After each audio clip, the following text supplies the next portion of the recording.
ক্বালা রাসূলুল্লাহ সাল্লাল্লাহু আলাইহি ওয়াসাল্লাম, নবীজি বলেন, লা ইয়াখলুয়ান্না রাজুলুন বিইমরাআ ইল্লা যু মাহরাম, কোন বর্ণনা ইল্লা মা জি মাহরামিন, কোন পুরুষ কোন নারীর সাথে একান্তে সাক্ষাৎ করবে না মাহরাম ছাড়া।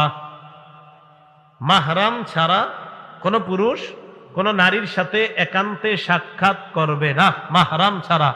নারীর স্বামী থাকতে হবে, না হয় ভাই থাকতে হবে, এমন কেউ থাকতে হবে, না হয় বাপ থাকতে হবে। ডাক্তারের চেম্বারে যখন যান, কোথায় যান?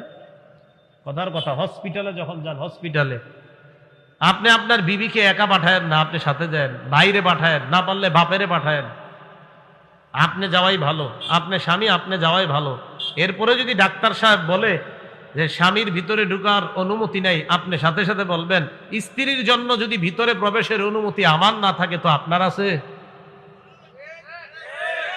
স্বামীর না থাকলে আছে টাকা